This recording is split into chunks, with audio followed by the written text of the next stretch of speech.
We are doing good. I Good. am doing cold.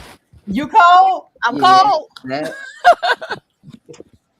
What's what's the weather there? Well, actually, I'm here in town with you. Okay, I'm in my office, but it's cold. It's cold in Cleveland. It's cold in Youngstown. It's just cold. it's cold.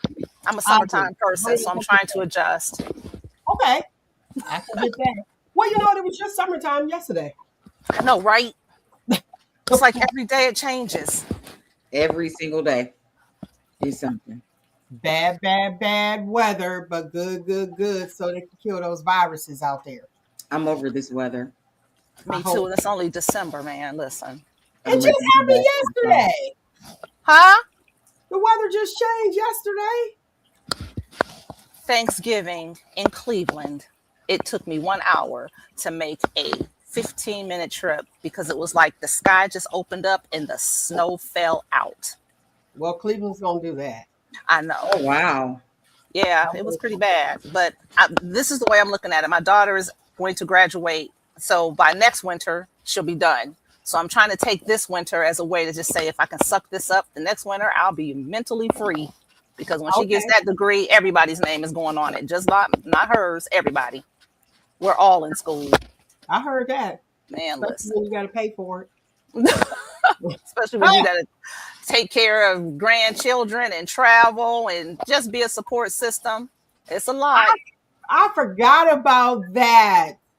Oh, yeah. I forgot about. Like, I know Nick is like, how did you forget? Like, What? I forgot. A She'll be three. She'll grandmother? be she'll be three next week. I know. Maybe because I'm overly consumed My with excuse is I've been gone for 4 years, so Yeah. and now that is true. I'm like, wow. oh man, Yep. that was fast. That is a whole wedding. I remember. I do. I remember the wedding. Yes. All of that good stuff. So But how are yours you? is growing right on up. I know. That's why I said I'm probably overly consumed. Nobody else exists but him. No. I know, right? That's it too. Yeah. Oh man, I'm telling you. Listen, got a great show for you guys today. I dread talking about these men that decide to cheat. And I think the worst part about it, it's so sad that it's still a thing where you have a snow bunny at home and then you go out and get a hair. You silly. And it's like, well, what are you gonna do? You know what I'm saying? And then you're upset that she told. This has been a vicious cycle. And I don't even know if I can call it vicious because these men are making a decision, a conscious decision to do this.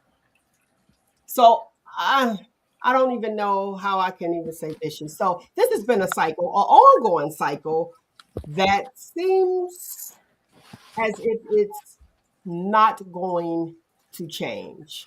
No, What you think? it's It's not. not. It's not going to It's change definitely not. for a lot of reasons. A lot of times people, here I am. A lot of times people see what people do, but they don't see who people are. You think you see who a person is. So you look at this man, you look at the situation, and you see cheater. But in his mind, and you can tell by the way he responded to the situation, he's trying to find his own sense of validation, self, and security. Because if that wasn't the case, he wouldn't have been found in the situation that he was in when the police found him. There's always an underlying issue. So when you hear that phrase, if a person shows you who they are, believe them, you have to make sure you know what you're believing. Apparently he wasn't secure. Apparently it's more than just, intimacy or satisfaction. Maybe there's lack of intimacy. We don't know. And I'm not saying from the spouse, it could be something that he's been going along with the whole time, you But know? does that justify his actions? I lost her. She froze. Does it, Nick? No, it does not. It doesn't No, not at justify it at all. all, but the men will try to justify it.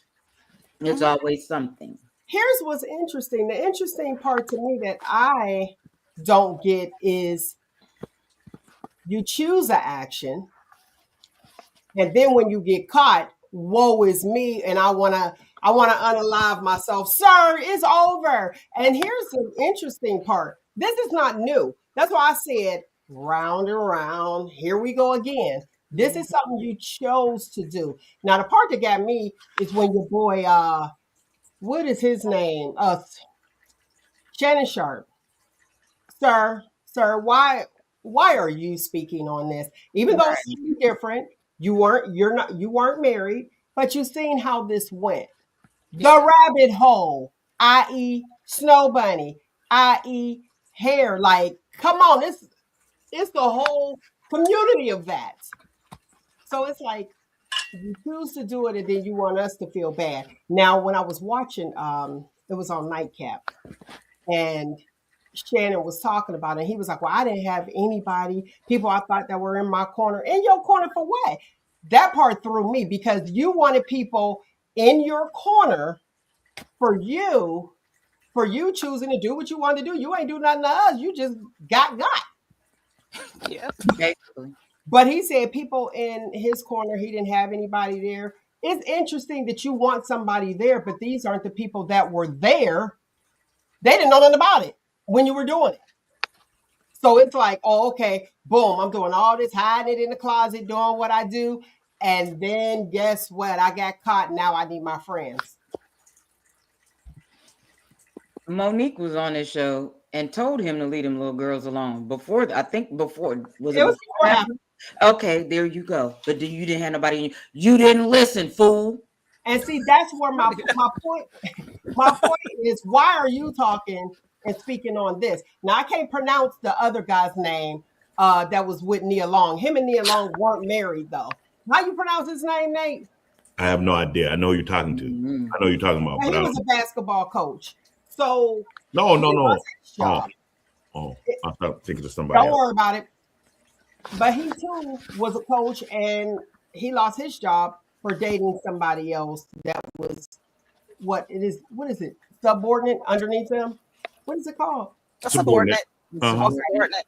So what do you want? Like I what do just- you want? I disagree with the panel. Shannon was wanting the brothers to be like, brothers, y'all know what? Come on, man.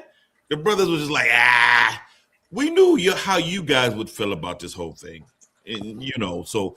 But the brothers supposed to be like, yeah, we understand. But the brothers turned his back on him, so I understand what Shannon was saying. I kind of get it.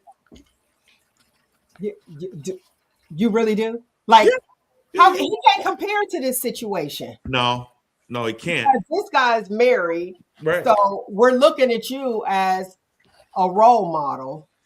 Not a lot of us nowadays, but you know what I'm saying.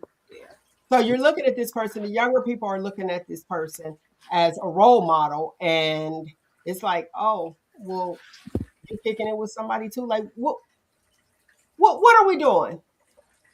Hey, Sexy Red's a role model, so why can't he be? Role model to who? Hey, I'll fall into that because we're on a serious topic today. So don't fall into that. People are always seeking a sense of validation. That's what it all comes down to. When you see someone doing something that can be either approved or disapproved of, it's always a validation move. Everybody wants to feel a sense of worth. And what's happening here is when people get certain status or certain titles, they depend on the status or the title to validate them. And when something jumps off, they realize that they are still on the level playing field, just like everybody else. exactly what I said. You nailed that.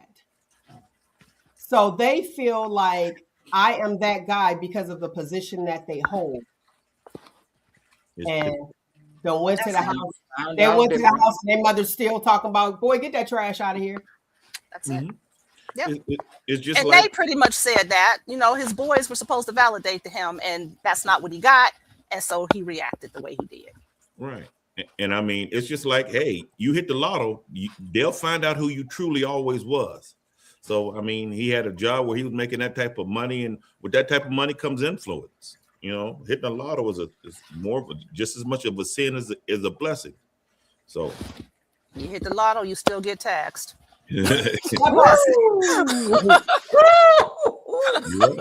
Mhm. That part. I like that. I'm gonna have to use that again, Kim. It's yours, take it. Okay. What you Yeah. say? Have at it. Have at it. Have at it. At least you can It's, pay them mugs. that's a Look, true statement, hopefully. though. It is all the same. Everybody's equal. The young man, he's what, 39? I think he's 39. So 39 years old, had the opportunity, blew it because you consciously made a decision. And then what's crazy, you DoorDash a pregnancy test. I'm wondering what happened where she decided to tell. What happened that she said, allegedly, let me say that because I don't know if she told, but I'm pretty sure if he went over there and upset. And why do guys, this is a guy question, why do guys feel like the girl is not going to tell anyone?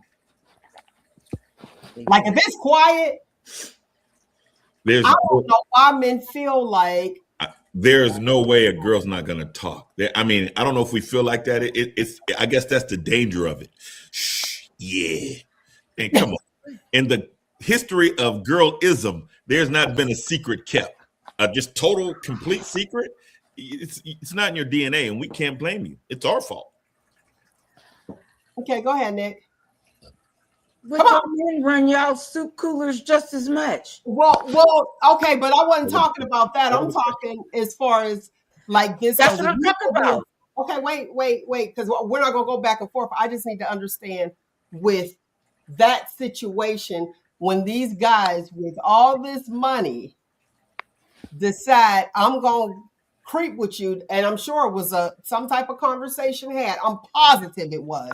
That this is between you and I, especially when he's with his wife and their children, there has to be an understanding. Aha! So my question is, why in that situation, knowing you're going to risk it, so it's like risking it all. You know that she's going to tell someone. Now, and the reason I'm saying this is because let's think.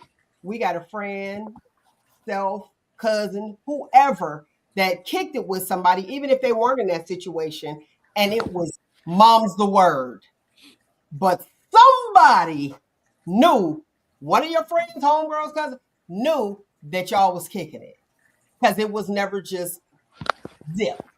Well, with more money comes more problems. If you read your scripture, the book of Biggie told us that. So when women are attracted to money. Ain't nobody attracted to me. I'm unemployed and living in my mama's basement. I don't get none of them calls. But if I'm working and got a couple 100,000 in my pocket, I have a lot more access. And it's just like any other type of drug. You know what I mean? You got all these superstars and people in high positions having it thrown at them. So it's lack of. So are we equating? Let me be clear. I want to understand. Are we equating punani to drugs? Yeah. Oh, yeah. What? It's the best drug on. So I've heard. People say that it's the best drug on the planet, and there's been wars started over that drug.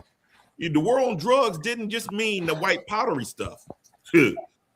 That's the first drug. It's never lost money. The revenue is consistent. So. Oh. Y'all have broke it down to $40 on the nightstand now. Hey, that's the market. That's the market. But that's not the market if the chicks don't say, okay, I ain't going there. But there's chicks that say it, so that's the market. We didn't do that. Y'all did that. That hot 40. Okay, so besides that, let's get back on track. With him, you're saying that this vicious cycle, unvicious cycle, that continues to occur is all for punani? Yeah. You will risk it all. Mel, you know your rent is due, but you want to go to the casino tonight. What's more important to you right now? My hand itches. It's a drug. Listen, I'm going to open up a clinic. I'm going to help the guys because it is a drug and we need help. Have you or your loved one had an unreconcilable throbbage in your jeans? Come over here and we'll help you.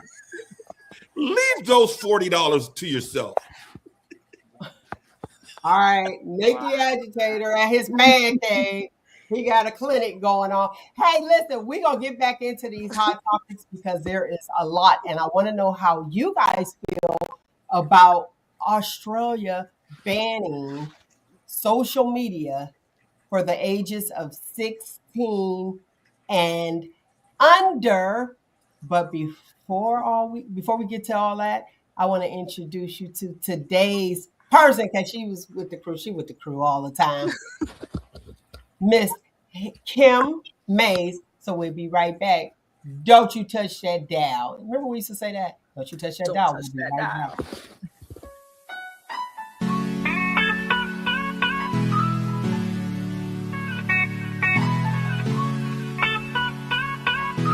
Everything that happens is motivation.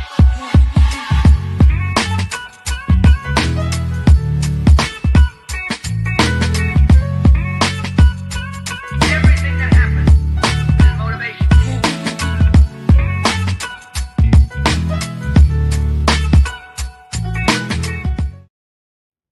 Okay, you on. I was looking for a cup to pour my water in. Okay. Let me find the cup. Question. Yes. We were talking about. I deliberately didn't want to say his name so people won't Google it or anything like that, because I'm feeling that he feels embarrassed enough. But Michigan, everybody know Michigan. Hey, that particular situation, you went into detail as far as well, not great detail regarding the validation and what it could be. It could have been something underlying. I wanted you to come on to talk about who we are. Do we even know who we are? You see what I'm saying? Yeah, that's the Our question. personality traits, how we respond, how we react, and do we even know why? So I want to give a huge warm welcome. Welcome back, Kim Mays. Hey, I'm at home. Welcome home, Kim Mays. Yes, welcome This is home, home. Kim Mays. Welcome home. Kim, introduce yourself. I don't want to leave anything out. So, for most of you who've watched Mel's show in the past, I am still Kim Ham, the go-to girl. I use Kim Hamilton Mays now because that is my married name, and I like to have a shout out to my husband. But I am a personal development mentor for those who unknowingly or unintentionally blow their money, abuse their bodies, engage in toxic relationships, or go to jobs that they hate simply because they cannot find a sense of peace and satisfaction within themselves. So basically, that's where I am now. And I talk a lot about procrastination, people pleasing, and perfectionism, because even though they are three separate terms, they all come back to the same weed. So that is a lot of what I'm doing now. And I am glad to be here on the show to talk about it. So thank you, Mel. Thank you. Look, thank you. Now, when you speak about it, I heard you speak about it. Mm-hmm. I was hyped. I was hyped. I was like, oh, wait, hold on. Who am I? Because even if you think you know who you are, and when you broke down those three segments, Mm-hmm. I said, or compartments, whatever word you choose. Call it the 3 Ps. The 3 Ps. When you broke There's the 3 Ps. I said, wait a minute. And then I actually found that I was a little bit of all of them when I thought I was one. We are. Okay. Depending on the situation, that is true. Okay. All right. I'm going to let you go. Go ahead. Okay. So I'm just going to give a brief story to give an illustration. So as a child, I was raised by my mother, who is 100% perfectionist. And she has a lot of people pleaser in her. And then I was also raised by my dad up until the age of 8, who was an alcoholic. You know, it's alcohol use disorder. But I lived in a world where everything was unpredictable and I was always trying to get to the next level. So what I did not realize at the time was that if I got the B plus and my mother wanted to know why it was the A minus, not the A minus, it taught me that no matter what I did, it was never going to be enough. So I started striving to try to do everything perfectly so that she would somehow be okay with that. But because she had her own issues, that didn't always come through because she was also a people pleaser and a procrastinator. She became, well, the perfectionist, not so much a procrastinator, but she became the people pleaser. Go ahead. Stop me. Something's popping as you're talking. It's like Oh, it could be this thing because I can't do my mic without this today. I don't know why. Okay, so let me stop the popping. So what happens is we are products of what we are taught from up to the ages of 7. We're taking in all this information and we really don't know what to do with it because we don't have explanations about sadness or fear or anxiety. We feel them, but we don't know what they are. And we take in all of these, like if you eat something, you don't like it, but you may not remember you've ever had it. But as you get older, for some reason, you have this unexplained aversion to it. Our bodies and our minds are taking in information all the time. So if you're hearing things like, I need you to do better, or if your classmate says your family is poor, or if somebody said you did your best, but that wasn't good enough, you start to believe that either you have to perform in order to get love, it's either all right or it's all wrong, or if I can continue to put this off, then maybe I won't have to do it, or maybe working under pressure is better than giving myself time to think about it. And those are some of the things that happen within us, from what we wear to how we speak to everything is going back to I want to feel accepted and I want to feel that I belong.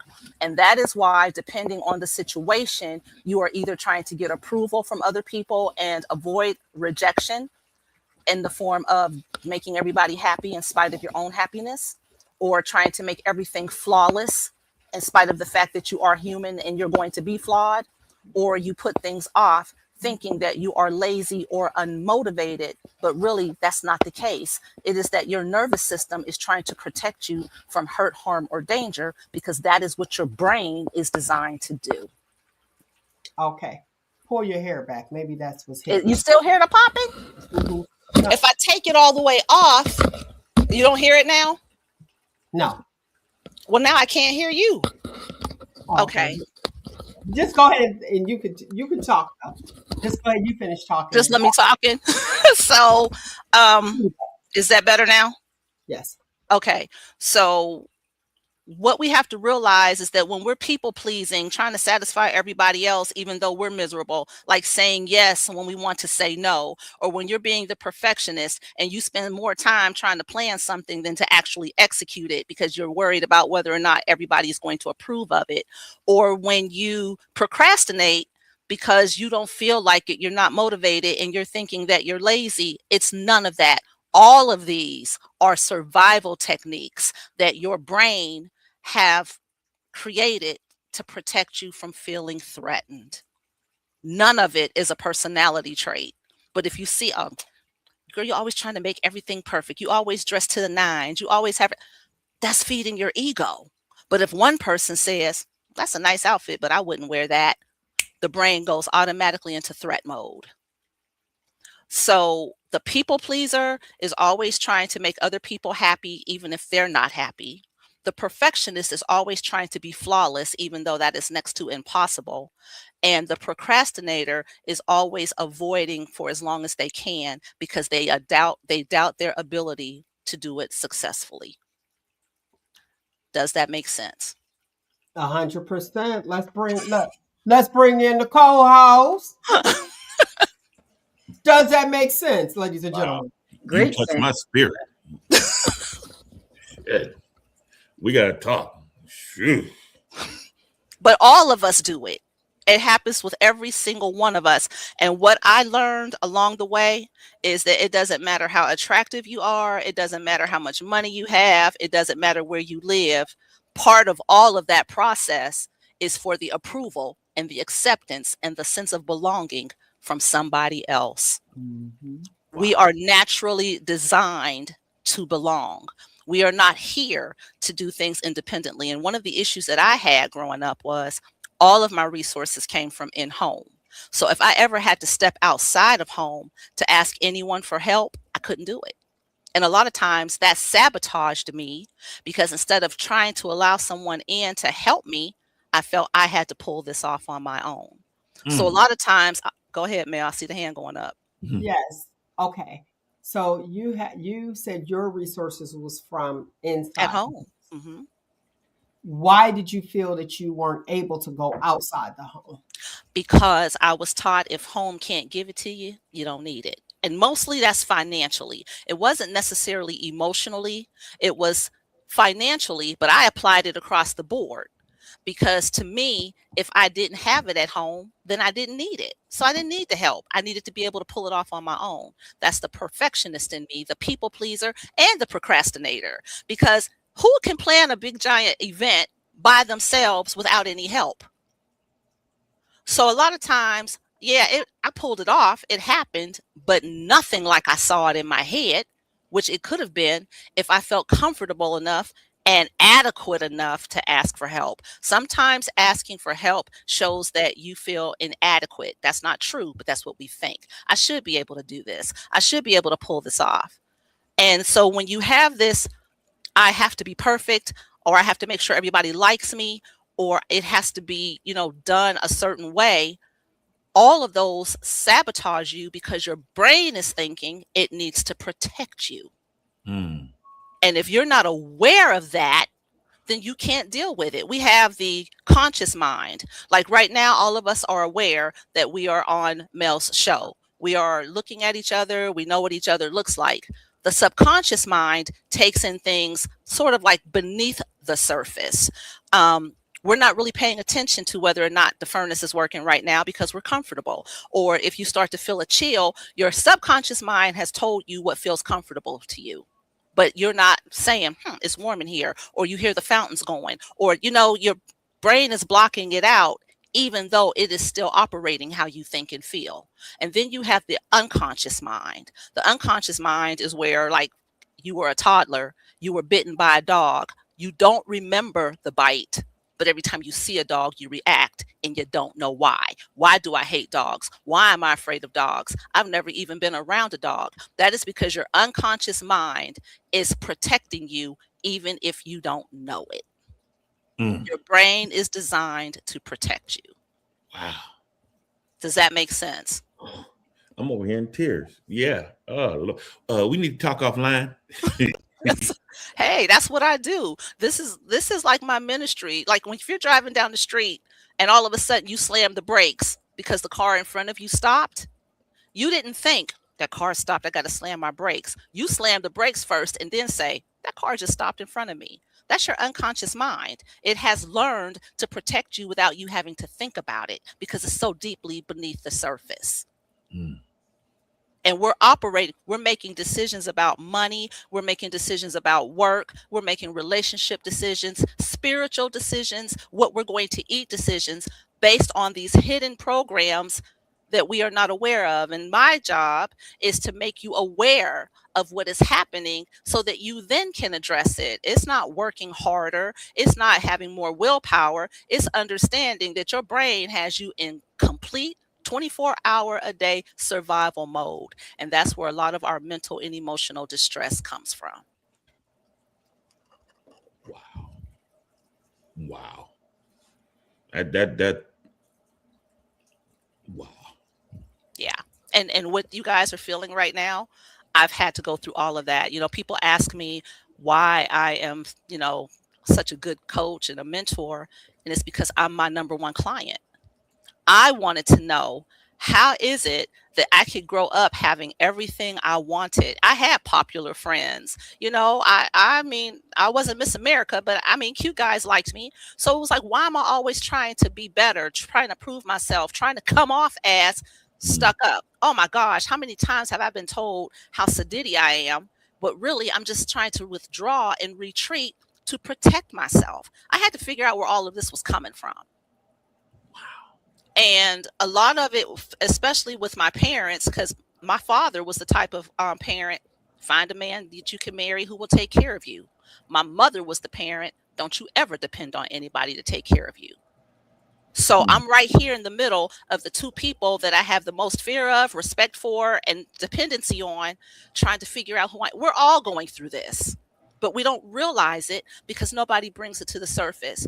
So as a mental health nurse, I just had to figure out why the screwed up relationships, why all of it. Because for me, it comes out most in relationships. But Me too. I come from women who, if things aren't happening right, leave. It's not always the answer, but sometimes it is. But I had to figure out, okay, so how do I,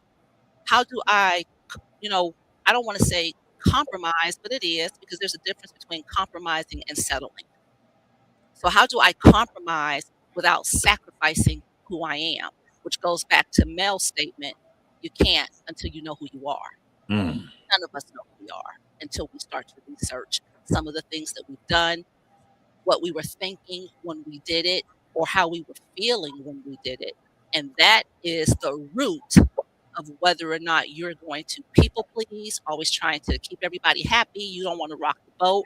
That's going to make the difference as to whether or not you are going to come off as I can't leave the house. Every strand on my head is not right. My nails aren't done. The clothes don't look right. I have to be perfect. I have to present myself a certain way.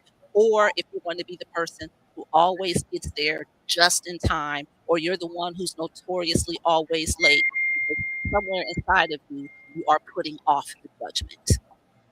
All comes from the same thing, but it's going to manifest three different ways. Mm. That making sense? It is. It definitely is. Speechless. Yeah. When you say that there is a difference between settling and compromising, can you go into that a little more? Compromising is coming to a mutual place of satisfaction. That means that you can give up a little bit and still feel that you are okay, that you are still being true to who you are and to yourself. An example of that is this happens a lot with clients. They think that this person is all of that, and I'm going to use smoking as an example. Everything else is okay, but they can't handle the cigarette smoke. It's not always a cosmetic thing or a preference. Some people really legitimately have breathing issues where smoke bothers them. But because they enjoy the perks, they will sacrifice their own well being to be with that person. That is a settle. A compromise is okay, that person smokes, and I'm okay if they don't smoke around me. I'm still not feeling that my space is being, jeopardized or invaded. So if you can compromise that and that person will say, okay, I won't smoke around you, or, I'll make sure the car is all aired out before you get in it, that's compromise. But if this is me and you can take it or leave it and you go along with that, that's settling. Did that clarify that? Keep cooking. Give it a mic. Hot grease. Hot grease. Hot grease. It did. Now, the procrastinator, can you go into a little more detail about the About the procrastinator? Yeah. So the easiest way for me to talk about procrastination, and this is in my digital book, and it's funny because I'm a nurse. Mel will see the irony here in a minute. Literally hated math and science. Hated it. Hated it. I did not do well with it. I had to get help to count to 5. I just couldn't do it. It didn't matter to me. I didn't care. So all through school, I struggled with math, and all through school, science was boring to me. So when it came to a math test or a science test, I would get anxious. I would start to cry. I would put it off to the last minute, except for my perfectionist mother wouldn't allow me to do that. So I am trying to not, so I am trying to not study, and I'm trying to not focus on something because it is so unpleasant because I'm not good at it. It is so unpleasant because I struggle with it.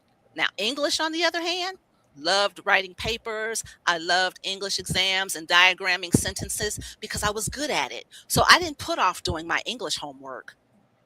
I tried to avoid the challenge and the insecurities that I had when it came to math. So when you start to put things further into the distance, even if it's something you enjoy, if you are a party planner, or if you know, are going to parties, if you are waiting to the last minute because you want to make an entrance, you're still procrastinating because of your insecurities. You still want everybody to see you. You want everybody to notice. You are putting off pain. You are putting off unknown challenges. You are putting off judgment. You are putting off the idea of rejection. Procrastination is avoiding the unknown, because with any project, any task that you start, you have an idea of what you want the outcome to be, but you can't predict it. Now, having said all that, dopamine is the feel good hormone in your brain. And there are some people who actually get off on procrastinating. There are people who will get off on waiting until the last minute so that they can prove to themselves that I can do this 5 months ahead, laughing male, or 5 minutes ahead, because that reward comes immediately. We want immediate gratification. So if you're planning a project a little at a time, you're not going to really get that big dopamine fix until the project is done. But if you don't have a choice and you only have 10 minutes, you're going to pull that thing off and that dopamine is running and you feel like you are all that, a bunch of grapes and a bowl of chips. So they do have what is called the deliberate procrastinator. However, there are some who will there are some who will argue that somewhere there is still a sense of needing to show yourself that you are worthy of pulling it off. But there are people out there who are, my daughter is like that. She'll wait till the last minute. She says, I work better under pressure. But I do notice that it's always a subject that she does not like. Did that clarify it a little bit? Amen. It definitely did. And you are right, because if there's something that has to be done, if you really don't want to do it, you're like, let me hurry up and get this done. How many minutes do I have? I'm like, I'm by 11:59, it's 11:51. That's what Christmas Eve is the best time to go shopping. That was me. That was me. That is me. Before always 6 the last o'clock, because minute everything shuts down at 6. So you got to hurry up and buy 20 gifts in a few hours. And ain't got Yeah, to worry I did- about I did that. Okay, You go ahead, don't Nick. think What were you saying? You don't I even think said, about it. Wait, wait. I'm always that last minute person. Yeah, Okay. I'm a big procrastinator. I don't know why. Got a restaurant at the last minute. I done lost out on lunches, dinners. I done lost out on a lot because I'm that last minute person. I done got yelled at. I want to go into what you were saying, Kim, as far as like that dopamine rush. It is a rush. Yes. It is a rush. And what I noticed, honestly, I used to skate all the time. And I could just go around. Yeah, we used to be out there. Go around constantly. People didn't understand that. They be like, you just be in your own zone. My mind is just clear. Like, it's a lot of people around me. I don't really see them. I hear the beat and I'm gone. Then it was like, okay, I kind of stopped doing that. And then what did I do? I went to motorcycles. So it's like that same thing. And then it's like, now we can't ride right now. What do? I still need that rush. So when I'm doing stuff, it's the last minute. Now, I want to say this when you say parties. I am so guilty of going to a party late. And look at Nick. No, but listen, it's really not intentional. And I don't want you people out there to think that I don't really want to come to y'all to your party, and that's why. Look how they looking around. Listen, the party over. If the party is over at 11, you gonna see me about 9:45. 10:30. Because How about when you being honored and you still late? Yeah. now let me say this in my defense. No excuses. Excuses are monuments of nothing. But honestly, when I go to your party, for real, I think I might not kind of like be wanting to be out that day. I think that's it. And it's like, you have to go. So here we are with the Putting it 3, off. Mm-hmm. and I'm like, I don't. Not that I don't want to go to your party, but sometimes I'd be just laying down or exhausted. Like at the beginning, you'd be like, "You come to my party, you hype? Yeah, I'll be there." The day comes, and it's like, okay, I only want to slide in and slide out because I'd be tired. Well, I So I'm mean, like, I'll be I exhausted. feel honored because my 50th birthday party, baby, you was on time. Thank you. There. I feel Thank you. honored. one Thank you. 1 point for Mel. 1 point. No, because I gotta say this too, because I planned on being on time for Kim's Plan event. What happened? Something happened. And always. I was there early. I was ready early. Something happened, but I got there. Yes, you did. I got there. It was like a snowball of things. So if you invite me to parties, I'm so serious. I am not just shunning you. If it's a color party, just chalk me off. Honestly, because honestly, for real, with those color parties, I might be having on green earlier that day, and now I gotta go home, and I'm already out to change to make you comfortable. Because it's your party, you should want what you want. I don't want to disrespect your party, so So that's you are confidently avoiding rejection or disapproval by simply not going. the answer. That's procrastination. Or is that just like No, it's listen to the doc. Listen to the doc. okay? All right, it's procrastination. I mean, because procrastination doesn't always have to be a negative necessarily, but you are avoiding something to say, well, I would, but that but is what's standing in your way. You know what it is. So do you think that is what you're saying is procrastination? Or do you think is it something to me was like, you ain't telling me what to do? That's validation, Melanie. So yes, we always want to feel validated. We want to feel comfortable with who we are. There is nothing that we do that we're not going to fall in any of these categories. And that is why it is important to not make them negative. These are not negative things. These are not saying that, one person is less than another. It's just how we operate. Our brain is designed to protect us from anything that we consider a threat to our own sense of well-being. We want to be validated, we want to be gratified, and we want to be secure. Those are the things that we want. So because I don't look good in some of these colors that they be asking for. There you go. And there's nothing wrong with that. So once you recognize what you're doing, then there's a way to address it. And I don't want to say change it because there's nothing wrong with you. It's not like you have to change yourself to be fixed. You just have to address the situation. I like it. Keep it 100. No, I'm like, I like it. Like, what is that? Is there something wrong? Nate said word gray. I'll be like, oh, gray. And so it's not, it sounds like that I'm putting it back, that management role, giving it back to the person who did the invite. Like, I would have definitely loved to come. I just didn't. I wanted to honor your wishes.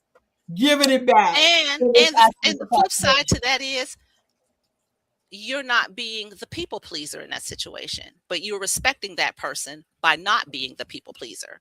So you're still validating yourself, because if you showed up in a color other than what was supposed to be worn, now you are attacking the person who's having the party. They're going to feel attacked. They're going to feel rejected. You don't want to do that. So sometimes it's a mutual exchange. It's just all in how you look at it. Okay. You all right, Nate? You preaching. I'm speechless. Speechless. And I'm that wow. I need to come see you. And you can. And I'm going to put her information up, and it'll be scrolling across the bottom shortly. I think that having you on, that's why I'm like, this is me. She tells you exactly what it is. If you don't want to hear it, sorry, it is what it is. And we know Rugal can't stay in that term. I know. You're like, it is not. It is not. But when you look at it and you be like, oh, I didn't look at it from that perspective, I guess it is. instead of being reactive, I think we just need to listen sometimes to how we are perceived. And when you say things, don't look at it as, like you were saying, as a negative. It's what they're seeing. Mhm. And I'm glad we got the good Reverend Doctor up in here. Oh, Sure, sharing my own stories or my own experiences. That's what I do. so But you know what? When you reevaluate yourself and you look, you be like, hmm, I see it. Go ahead, so Nate. so you take insurance cards? Because if not, I make a mean chitlin loaf. We can work something out. Because I do not operate clinically. I'm a nurse and but I'm not a nurse in the capacity of a clinician. So all of my stuff is private pay. Okay. Chitlin loaf it is. Hold One. on. And where are you located? I am located at 3622 Belmont Avenue, Suite 13 in Youngstown. And I am going to, in the comments, put all of the links because I am pre-selling my book on procrastination. There's one on people pleasing and there's also one on perfectionism. So I'm going to have those ready in the next few days so that you can like download them or hopefully give them to someone as a gift, because we don't realize there's an issue until we have this conversation. And I want to be sure that for the new year, people are coming in strong, that they are not blowing their money because they're trying to chase a dopamine high and then can't pay their bills, or, engaging in abusive relationships because they don't feel that they have what it takes to stand alone. Or, yes, ma'am. That's why I wanted to go to the abusive relationship. And not really, well, first of all, people tend to believe that abusive relationships are physical. No. Mm-mm. I was going to ask you the question regarding relationships and why do we continue to repeat that same cycle knowing we don't like it, but guess what, they're back, they're acting okay now, so let's do it again. Do you know why that is? Of course, because your subconscious mind, somewhere inside of there, and this is not the case, this is what you believe. But a part of you is like, okay, this is just part of the process. I'm supposed to go through this. If you've seen people, let's go to adults from childhood. We're growing up and we see people that we respect, people that we love in relationships where everything is going to the left, but they stay. Somewhere inside, you are being taught that you stay. Sometimes you are taught that this is as good as I'm ever going to get. It doesn't get any better than this. Sometimes, and this is a definite Kim and Mel thing, when you go into the healthcare profession, somewhere inside of you, you can fix it. Some of us are just fixers by nature, not realizing that a situation isn't ours to fix. Or we feel that if we leave too soon, we didn't give it due justice, or that person said that to me, but I know they love me. A lot of this is something that we're taking in long before we're old enough to engage in a romantic relationship or a peer-to-peer relationship, because it is not what we're thinking consciously that's the problem. It is what we are believing subconsciously that's the problem. It's coming in a So Honda. what Would you say, Nate? what I'm hearing is, let me know if I'm right or wrong. Yep. Um, what I'm hearing is when we are reared, we find ourselves mimicking other relationships that we've seen. Often, or the mindset that goes with the relationship. So for me, one of my biggest issues as an adult in a relationship is I had to learn how to partner. And I'm going to give this example because I had to teach my daughter how to partner. She was in 10th grade. She's dating this guy. She comes home from school one day. She's upset. I said, "Why are you upset?" She said, "Because he and I had no, she said, I had a bad day and he wanted me to talk about it. And I didn't want to talk about it." And I said, "Well, you have to understand that he's probably in a home where he sees both of his parents work things out. So he wants to share that opportunity with you." And she said, "No, he has to understand that I'm being raised by a single woman who holds it down. And if I say I don't want to talk about it, I got it." I had to break that. I didn't want her to be that way, but that was what she was learning from me. Wow. I oh man. Okay. I had to address that. Okay. So the learning how to partner. Can you elaborate on that just a little Oh bit? yeah. I can use my first marriage as an example of that. I could use my seventh. I I was in the mindset that and he brought it up after our wedding. We had a big wedding. We got all these gifts. And after the wedding was over and we're going through everything, we had like tons of JC Penney gift certificates, like tons. So I went around the house to see what we needed, and I spent the JC Penney gift certificates on the towels, on the linen, on the things that the house needed, not really thinking about what he wanted to do because That's right. JC Penney sold appliances and there was And things that he TV. thought he Wait. wanted. Go ahead, Mel. No, no, no. I wanted you to finish. I didn't want you to be interrupted. So I had to think about that after the fact. I didn't think about it at the time. I didn't because in my head, if I can get it and I can do it without you, I'm going to do it. Now, am I consciously aware of that? No, I'm not consciously saying that I'm ignoring your thoughts or your desires. I'm not consciously saying that I'm going to handle the situation, but I am subconsciously saying that I've been taught that I got to hold it down. Mm. That's what I was taught from the women in my life. You got to hold it down. So when he brought that to my attention, at one point in the marriage, he even told me, you can't be a woman who says that a man won't be a man because you don't let a man be a man. You don't give him the opportunity to show what a man can do.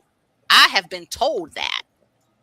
So by my first husband, and props to him because at the time that he told me these things, I didn't see that.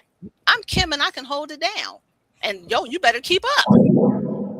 I'm Shot not doing it fired. on purpose, but I'm not doing that on purpose. I'm doing that based on hidden underlying messages that I have been taught. It can come from your parents, it can come from a teacher. I went to Hubbard as for second grade. My parents were still married. We lived in Hubbard. And I got to share this because this is a teacher. I had a Cinderella watch. I loved my little Cinderella watch my parents bought me. When I got to school, I'm the only black person in my class. My teacher took my watch and told me people like you aren't supposed to have things like this. So I had to go home. My mother was the first parent home. So when I told her, the first thing she said was, don't tell your father. Because my father would have ended up in jail. But she went and got my watch. But it was stuff like that the whole time. Now, I'm not realizing at the time that I am learning that something about me is substandard. This woman keeps taking my stuff. But as I get older, that message keeps coming with me because she's a higher level messenger. She's an authority figure. If you have a friend who tells you that they don't like the way you do your hair or the clothes that you're wearing. I remember the gauchos, like the capris, they were called gauchos back in the day. So my 6th grade class, we all decided we were going to wear gauchos. We get to school the next day. Everybody has on the same pair except for me. Mine looked different from everybody else's. There was nothing wrong with mine, but I'm the standout. So you have this prison of the mind that is being built shackle by shackle, brick by brick, and you don't even know it until you stop to say, why is my life happening like this? That is where all of that comes from. Is that making some sense? Yeah, Yes. your gauchos was designer, weren't they? That's what it was. That's what it was. They weren't from You here. left that part out, Kim. Everyone else had to. The Hills brand, she went to Gantos. Right. We know, but I shouldn't have put you out there like that, so I apologize. That's okay. No, that's okay. We know yours were I brand really name. can't remember now, but am I giving an idea of the work that I do and where a lot of what we do is coming from stuff we're not even realizing at the time? Wow. I would think so. And that is probably why you have so many heads butting. Mhm. I'll never forget Shimmy Miller, William Miller, rest his soul.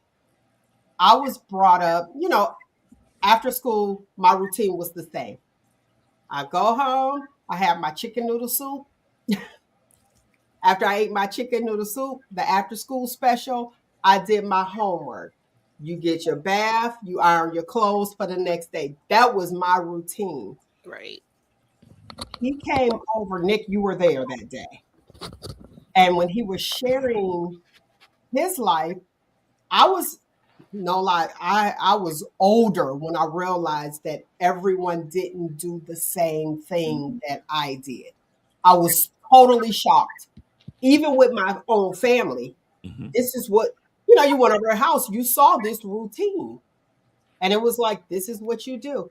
I didn't. I had no idea that people weren't eating, like all of that. It was mayhem. They had to go over to somebody else's, house. They didn't have a bed. I was oblivious to all of that. And I was older. That's what's sad. I wasn't a little child. I was like older. Yeah. Well, Mel, I mean, I didn't know how sheltered I was because I had freedom. But like what Kim was saying, what she learned from her parents, like I know my thing was I never heard my mom and dad argue in my life. They never ever argued. So if me and you argued, it was Armageddon. I'm all because I've never seen it. I've never had the opportunity to see to make up anything like that. So in here, a lot of the times in here was like, whoa. So I mean, whew, she done got me. She done shook me to the core. Thanks, Kim. Right on live. Thanks. I mean, growing up, I was very sheltered. Me and my brother, we were sheltered. It wasn't until we were able to start getting out and I started seeing different, how different people lived, and like I was just it was a shell shock for me too, Mel. So I'm right there with you because it wasn't until I got older and started going out around people and I'm like, ooh, I didn't, but see, this is their normal. It wasn't mine. Just like my normal, it wasn't normal to this next person. So, and then this is where a lot of bullying come from, and people have to stop and realize just because that's not your normal does not mean it's not their normal. So you can't bully a person or form an opinion on that person because they were raised different. They learned different. Everybody is different. This is not a cookie cutter society, even though they try. And like a lot of these kids nowadays, they need to learn that. You can't go around bullying people because people are raised different, they're taught different, they learn different.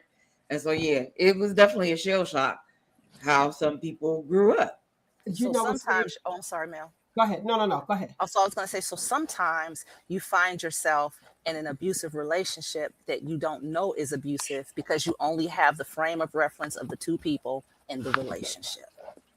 Amen. And what if she? No, let me quit. She did A, B, C, and D. And she did this, and then I told her that.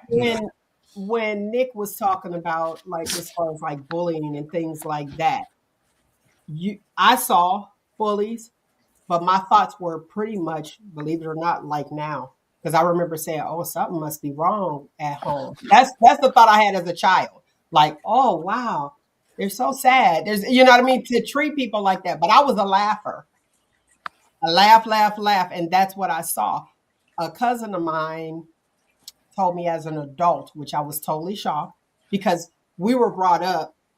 Well, I mean, you didn't go in folks' houses. You be on the porch, you talk, boom, boom. This is my Mhm. friend. If somebody offer you something, you come home if you're hungry, that type thing. And which it was unspoken from my mom, you know Mm-hmm. what I mean? But that was something you just knew. Like you go home, they getting ready to go eat. You go home, I'll see y'all when y'all come back out. Not a here we go. But a cousin shared with me when we were at work as adults and said, my mother, because I would go to her household, and she was like, you were the only person that my mother allowed in the house. I was like, huh? She was like, you never asked for anything. I wasn't thinking nothing of it. I was like, well, I just wanted to play. You know what I mean? Just come and play, and that's it. And she shared with me that she used to reach out her bedroom window and it was a berry tree. And she used to eat from that berry tree. I would have never thought in a million years that she was going to bed hungry. Never. I was totally shocked. So here again, like, Nick was sharing, like you just, I was, you're raised your way. Nick with Mm-hmm. the, not Kim with the designer gauchos. You know what I mean? Correct, of course. This is your norm. You know what I'm saying? So your norm is not everyone else's norm. And that's okay. But my issue is, why do you have a problem with me because my norm is not yours? Exactly. Who's to say, hey, you're wrong? I got this one, Kim. Well, you see, Go ahead, Kim. because you're looking at your world. They're not looking at your world from your angle. You know, she got her gauchos and they're designer. I'm looking at it like, oh, she thinks she all that because she got designer gauchos, because me and none of the rest of the friends can afford designer. So we looking at her weird, and she's like, my grandma got me this. What are you talking about? Okay, now see that point right there? That point right there, Nate? I would be like, oh, those are sweet. Where you get them from? Or I'd be like, my friend got some cold gauchos. You know what I mean? Like, but that would be from you, not the because she had, everybody else didn't have a designer gauchos. So they were all teamed up on her because guess what? She thought she was all that. That was the consensus. and that's where the problem is at. Because even with the Cinderella watch, I would have been like, oh, let me see. It's pretty. Like, but it's not me and you, it's the consortium. And now that we brought Kim's all Cinderella watch and her gauchos up, and she's gonna go off and stuff, we might as well take it all away. And another thing, Kim. But why? And see, that's the thing. But why? Why do we need to take this from her? Because well, but they didn't. Let me digress. Nobody teased me about my gauchos.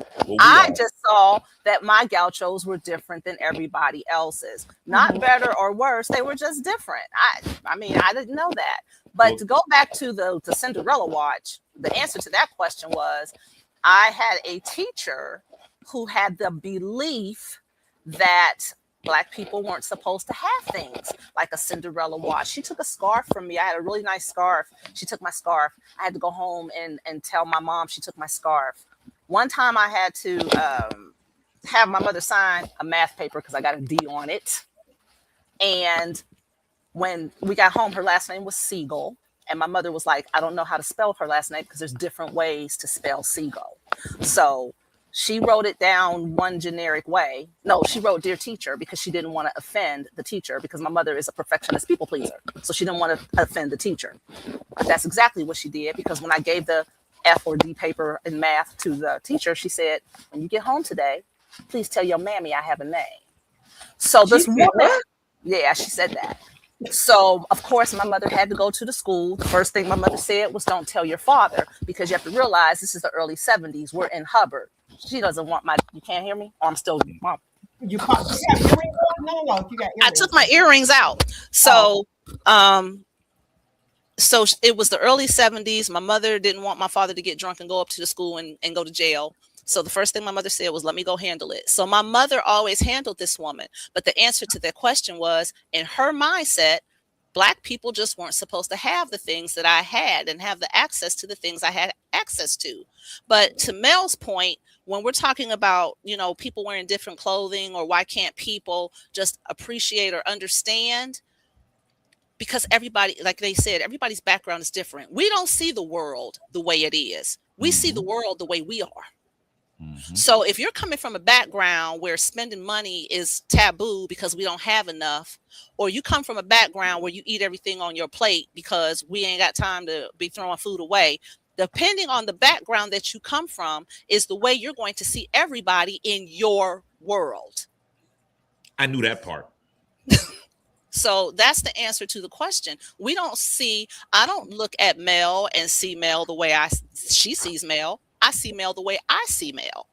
I see each of you. You guys see me the way you see me. That is why somebody can say, you are so this, that, and the other, and you're looking like you don't even know me. You don't have a clue. Because they're coming up to that conclusion based on their experiences and their perceptions. So what gives the four of us the advantage is when somebody comes up to you talking out the side of their neck, you already know there's a different issue there. Mel pulled that up earlier. If you bullying me, then what you got going on? Because that's really that's the question. And if you're taking it, what do you have going on that you don't feel confident enough to stand up and hear your own voice? We all see the world through our own eyes before we learn to see them through the eyes of others. Mm. He coming in a Honda.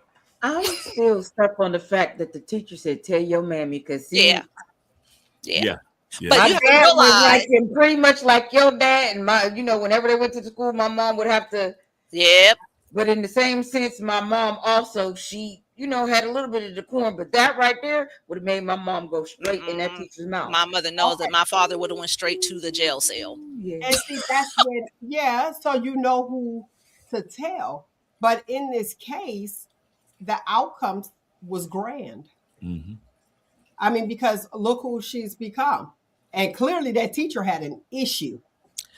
But I also learned to hold my peace and take a lot. You see, there's always a subconscious lesson, because even though I knew by my mother's reaction that it was wrong, I also knew by my mother's reaction to hold your peace, because if she really wanted something to jump off, she would have told my father. So along the way, I learned to suffer in silence a whole lot, Mm. because Mm. when is it safe to hear your own voice? Wow. Now, with that being said, you had somebody that had your back. Yes. Yes. So you said you suffered in silence a lot. Yes. When you say that, what do you mean? Because in the situation with my mother and my teacher, they are equal peers. They are my authority figures. So it was easy for me to rationalize that. But when it came to my peers, I didn't always speak up for myself, because that hidden lesson is your mother's not here to hold your back. You're in the classroom. You are with your friends at the Y. You are wherever you are being, bullied, or not even bullied. Sometimes somebody can make an offhanded comment. Mel, I don't like your glasses on top of your head. Mm-hmm. To somebody, that's I the was- end of the world. I wasn't gonna say it. I don't like them up there either. You're so silly, hush. But it doesn't always have to be a deliberate comment. If you already feel that there is something about you that's not right, because even though my mother handled the situation, there was still something about me that wasn't right. Because why is this woman always targeting me? I don't know at the age of 7 that it's because I'm black, because to me, I'm around black folks every day. I'm black. So what is the issue that is just me? And then my classmates weren't like that. I had white classmates, didn't have a choice. I was the only black in the class. So I'm not looking then at that time at the true issue. I'm only absorbing the information coming to me. Mm. As things happen, as you get older, you're starting to react to that information, even if you don't understand it. And that was me, because once I became an adult and I started, feeling more confident about the things I was doing, I went from one extreme to never talking to Kim, you just need to sometimes shut up. I mean, I went from one extreme to the other, because it was like the floodgates opened, and if I can take everybody's harsh opinions, I ought to be able to give them, right? No, because I'm not seeing their world. I'm seeing what I endured. So there's a whole emotional, intellectual, cognitive process that goes into avoiding tough subjects, trying to make sure everybody else is happy, and trying to make sure everything is done perfectly. There's a whole process that goes with that, and it starts in your brain. Wow.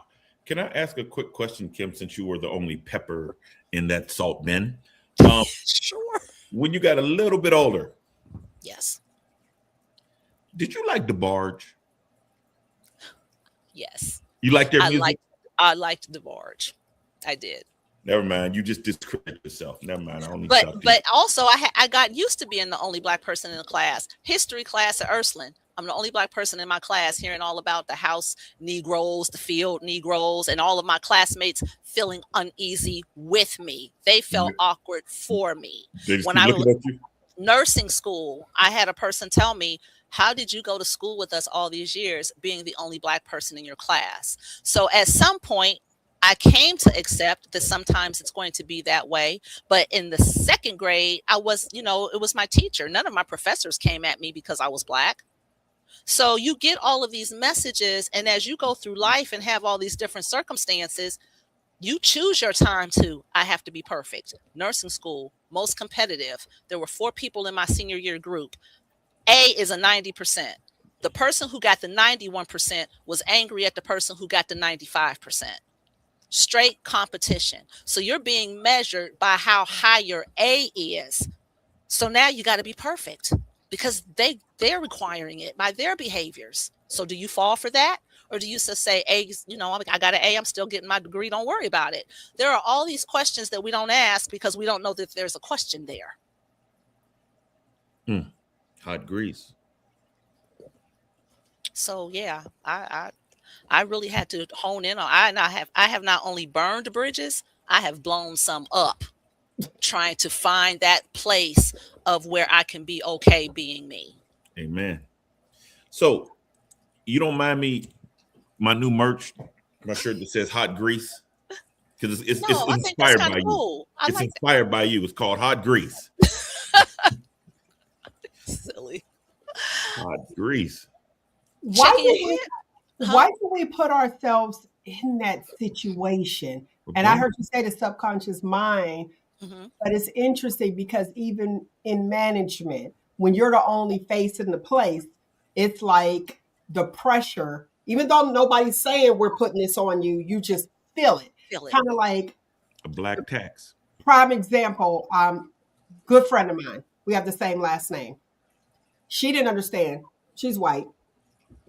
And I told her, I said, when you walk out of your door, you just represent your family. When I walk out of my door, I represent my race, my family, the females. Like it's a lot of pressure put Mm-hmm. on. So being in management and the only face in the place, it was an older black lady. I felt it anyway. And she was the housekeeping. So my office is, as soon as you come in, I get a nice low window, the whole nine. She looked at me and she gave me the 2 thumbs up. That told me I'm representing everybody. Everybody. So the pressure was different. And as you stated, Kim, when I went into our weekly meeting, I had to make sure that I was prepared. Now, my counterpart, who was white, her answer could be, I don't know. I couldn't give the I don't know. I had to have an answer and be prepared. She was like, oh, I don't know. And then they look at me. I felt like I didn't have that luxury of I don't know. I need to have the answers, and here you are. So constantly trying to prove yourself, like I deserve this position when I've already had it. What do you think? Because we've been systematically taught to believe that. It goes back to not all white people think there's something wrong with black people, but you don't have time to figure that out. What you do is you go by the doctrine that you were given, and it comes in a lot of. Right now, looking at all of us, we have 3 women here. I can look at us and see 3 different shades of women.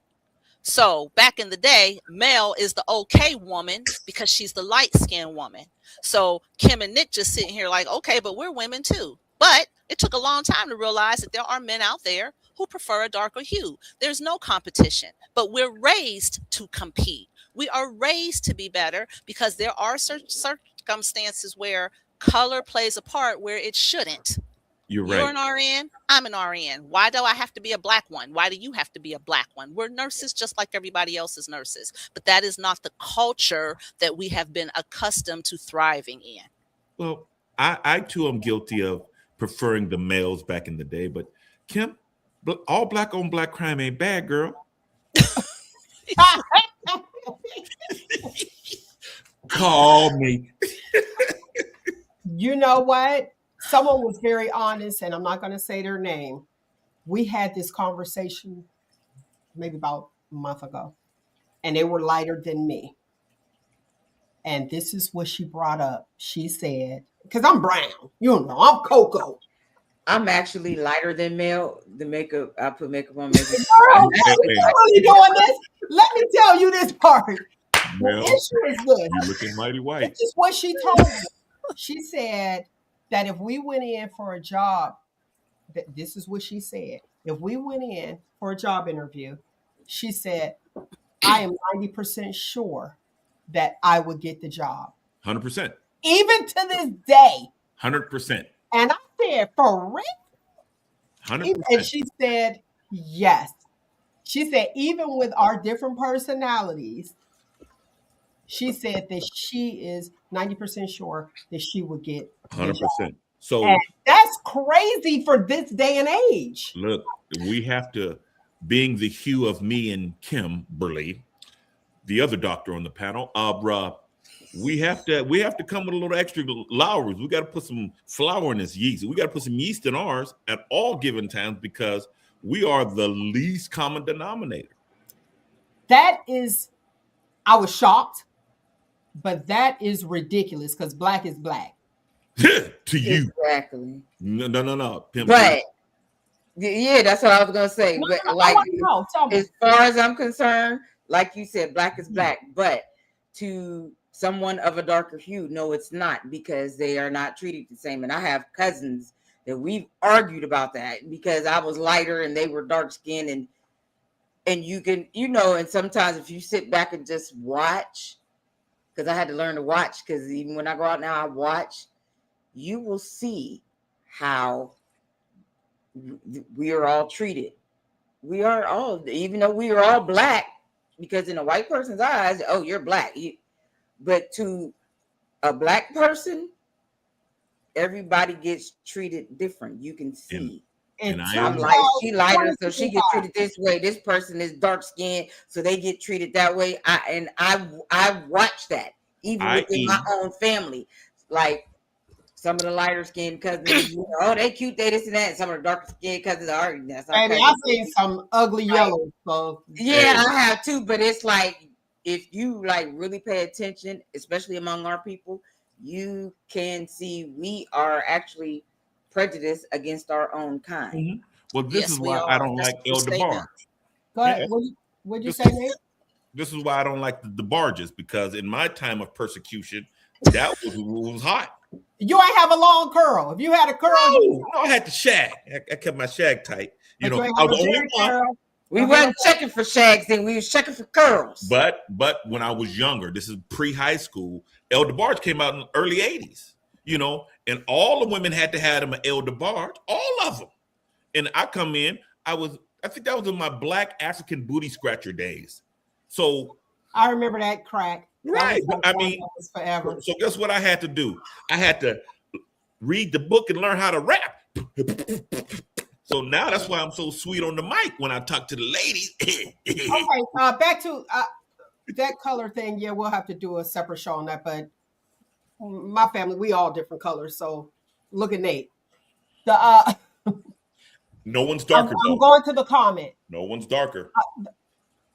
The comment says, I was told I was one of the good ones as a captain at the prison. That's my brother. I remember that. Now, He's one of the good ones. but he is of a lighter hue. So what I wanted to say, I heard Kim Ham say we're different hues. I want you guys to keep a lookout on the new magazine, which is mine, and it's called Hue. I was keeping it quiet, but I was like, hey, Cameron, let's talk about it. So we back to magazines. Come on now. Well, What? Okay.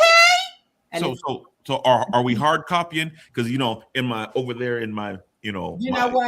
Honestly, I am hard copying. Okay.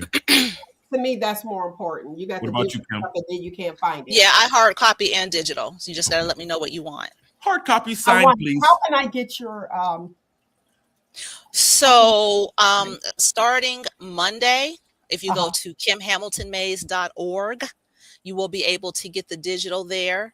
If you want the hard copy, then send me a message through the website and I will get you the hard copy. Hard copy sign, please. kimhamiltonmays.org. Or if you want to email me your email, kimhamiltonmays@att.net, and I can send you the link either way. att.net. You got a Kim Hotmail account, don't you? kimhamiltonmays@att.net. You got a Hotmail too, don't you? I used to have Hotmail way back. AT&T's just as old. Everybody be talking about my AOL, and I'm gonna keep it. I keep my AOL to send all of my spam. They'd be like, "Give us your email address." Sure, AOL. I don't even know the password to it. Okay, so back to perfectionist, procrastinator, Mm-hmm. and the people pleaser. Can we go to the people pleaser? So, this is going to sound kind of weird, but this is the best way I can illustrate it. Actually, all of us, the whole conversation has been about people pleasing when we're talking about our different shades of selves, how we are judged by other people, and then some of the things that we will do to feel accepted.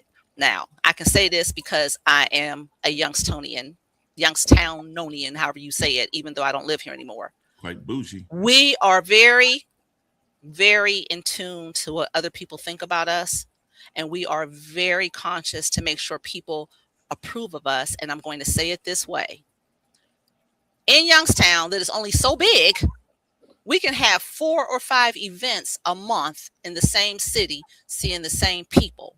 But you will make sure your clothes are to the nines, your hair is done, your nails are tight, not just because you want to look good, but because everybody's going to see you. And you can't be seen the same way you were saw last week. People will spend their bill money saying, okay, well, I wore this to that event, and that was only like 3 weeks ago, so I got to get something to wear to this event, even if I can't afford it. Or, go ahead, Mel. Go ahead. So that's like when I post the That's a picture people on pleaser. Facebook. Look, so when I post a picture on Facebook, it'll be like, oh, I can't wear that because I done posted it already. That doesn't apply to me. Because even though you like the outfit, what will other people say if you wear it again? Well, That is people pleasing 101. That You doesn't can't apply. repeat. That doesn't apply. I still What does have that say about you? Still got the same drawers on for the last week. No, we didn't need to know that. Wait a minute, go ahead, Kim, continue. Or when you are going to take a gift, like if you have the door prize, and we say Shop Talk with Mel has to have a door prize. We know that Mel is going to make sure that that prize is standing out, because ain't nobody going to say that Mel showed up with a Shop Talk gift basket that wasn't tight. Not just because she wants quality, but because somebody else is going to judge it. This is the subconscious. None of us, we don't do it consciously. We're not saying I want everybody to approve of what I've done, but that's exactly what we do. Or if somebody asks you to do something that you really don't want to do, but you'll say, oh, well, how will they feel if I don't do it? Or what if I ever need something from them? So in order for me to be happy, I have to make sure they're happy. It's reciprocated as duty, not as mutual respect. Because mutual respect would be, I really would have loved to come on your show today, Mel, but I can't. Without explanation, without having to justify it, just saying today I can't do it. No, that's not what I would have done. Girl, I'm laying here half dead. I lost my foot. My head is falling off because I have to justify. I want you to be satisfied with me. I don't want to disappoint you. We're doing this all day, and we do it in relationships with the people that, not just romantic relationships, but social relationships. We are always making sure we still belong, not accepted, belong, because you can be accepted and you just part of the crew, but you're not part of the crew. You want to be part of the crew. And in order to do that, you are doing things that show that as long as I do this, I get love. If I do this, I get belonging. If I say this, or if I don't say this, I'm not ruffling any feathers. Some people are comfortable to ruffle feathers. One of the things that I teach people to do is how to learn to be disliked, because everybody's not going to like you. But there are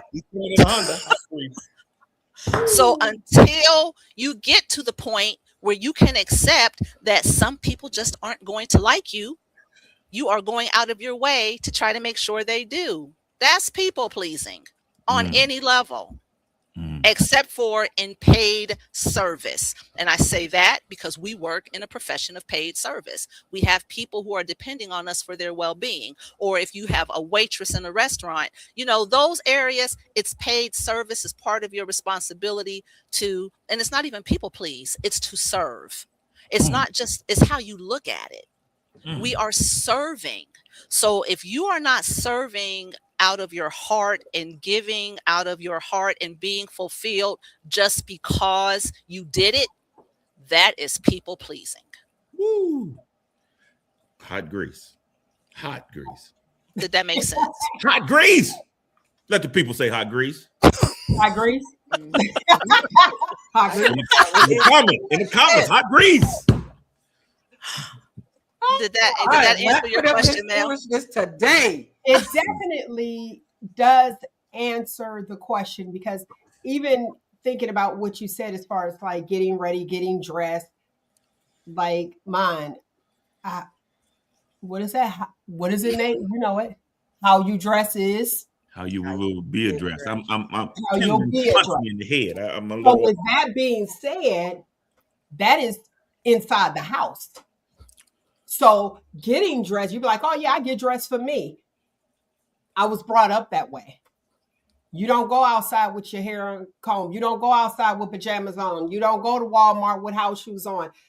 I was brought up that way. So here again, there's the people pleaser, because I don't want my mother to be like, what?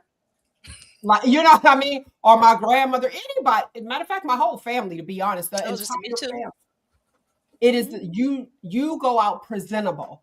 So being raised that way, here again, I can see where the people pleaser is, because I know that I can't walk out of here because I have to answer to other people. Wow.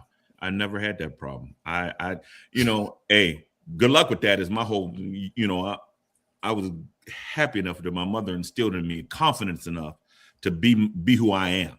But that's what I'm saying. That's the same thing. Right. Yeah, you're being who you are, but I'm on that whole other end of the spectrum. They don't like you. Well, good. Oh, yeah, I don't care about that. Right. But I mean, even with clothes and stuff like that. What I'm speaking of is knowing that I don't care about the people outside. Knowing that I am not allowed, even at this grown age of 52, to go outside looking like that. I remember walking out the door and I had a tank top on, which a tank top to us, but to my mother, that is an undergarment. Booby shirt. It's like, you about to go down there like that? You going to check your mail like that? What's some shorts and a tank top? Well, it's not a tank top to her. So in order for her to feel comfortable, because I'm comfortable, you don't see no shapes or nothing. I'm comfortable, but to make her more comfortable, I find myself putting on a shirt so I don't have to hear that. So I get where there's the people pleaser. Mm-hmm. Okay, I'm going to go to the comments. Darshell said, I'm listening. I sometimes wish I cared about others' view of me. I never cared. It's like I hear people pleasing. You all are having a great conversation and I'm enjoying it. Thank you, Darshell. Miss Thomas, I'm with you. You know what, though? I can say, if you know me personally, if you know me, you would think that I don't care. Because it's like, I'm doing what I want to do. And I am that person. Remember that purpose-driven book? Remember that book? Somebody gifted me that. And the first sentence said, it is not all about you. I closed it. I never read it. Real talk. That is the truth. I was like, what? This is not for me. I am that person. Do I care about how other people perceive me? You guys witnessed it last week. Remember? No. I'll say something. And if you perceive it that way, just as Kim shared today too, you are seeing me through what you went through your lens. So, and I think that too. You remember like the lady in the church be like, oh, she got a lot of friends that's boys. She must be hot in the tail. No, you must have been hot in the tail and you're projecting that on me. Mm-hmm. And that's not the case. Mm-hmm. That's how I look at it. But it is not my job. Mm-mm. Sorry for the people in advance. Since Kim on here, I'm gonna care a little bit. It is not my job to change your mind. That's right. Amen. So guess what? Believe what you believe. Until you know me, you'll see. But I really don't care. I don't care about what you think of me, because you're gonna have that anyway. I will be talking to you till the day I die to try to convince you otherwise of what you see. I ain't got the time. You know that story I shared with you afterwards last week about the stigma and the name that I got and why I got that name. And I'm sitting there like, but just to witness things that people perceive me to be a certain way because they imagine they saw something that they never saw. So yeah, it was They didn't like imagine. They wanted it to be. And they that's people. wanted you right. They wanted it to be while me and the other person was sitting there laughing like, look at these But here's jackasses. the thing. One thing about a lie has legs as it continues to. But if those people, if you're not, honestly, look at this square. I got a square right now. Can you come over? Yes, but you better call. And that's me. We cool, but we ain't that cool. Can you move in? I'm no, can't move in. Sorry. I give you 3 days at the hotel, but you can't move in, you know. So with that being said, you have to know who you are, be who you are at all times. And just because we close don't mean that we are close. So we don't know everything about everybody. Go ahead. Go ahead, Kim. So while we're talking about the people pleaser, it's relative to the situation, because when you are looking at your peers, it's easy to say, I don't care. But if you have put everything that you have into your children or your parents, and your child says you were the worst parent on the planet, oh, you gonna care. Because if you believe in your heart that you've done everything for that person, and they look at you and say, oh, you made that up. You thought you were a good parent. You thought you were doing this. However, this is how I really felt. Oh, you going to have a people pleasing issue. So people pleasing has its place. Like my daughter, she calls me all the time and says, thank you for the way you raised me. Because, and she'll talk about, some of her friends or people that she knows who've had very difficult childhoods. And there are times where I'll talk to other parents and I'm hearing some of the issues they have with their kids. And I'll call my daughter and say, okay, what kind of parent do you think I was? Or what kind of relationship, what do you think about our relationship? And she'll say, oh, you were a good mom, because it does matter to me what my daughter thinks about me as a parent, because that's going to determine how she is as a parent. And if you stuck in a cycle of toxicity, you don't want that going generation to generation, because that meant it came from a prior generation to you. Now, you can tell your kid, okay, there's a therapist for that because I can't go undo it. But you still want to know that if you did your 100% best, somebody appreciated that. That's a validation move. For us to say that we don't need any sense of validation, that's not a true statement. Now, you don't have to worry about what other people feel about you, but there are some people that, yeah, you do know. You want to know, did you raise me just because you had me, or did you raise me because you loved me? I want to know. Don't ask me I that. didn't have that issue growing up. Like I No, didn't no, either. no, no, my I- grandmother, my mother, I had a lot of support. my mom's oldest sister were the greatest examples of parents that I saw. And like, I know sometimes my mom wanted to strangle me, but those were the greatest examples of a mother that I saw.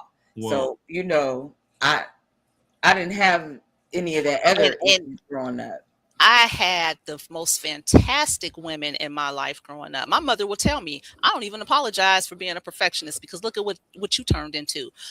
She, in her heart, she was loving me to a place where when she's gone, I can still survive. But there are still, if you can't say I'm single and maybe one day the right person will come along and then turn around and say I ain't trying to please nobody, that's not a true statement.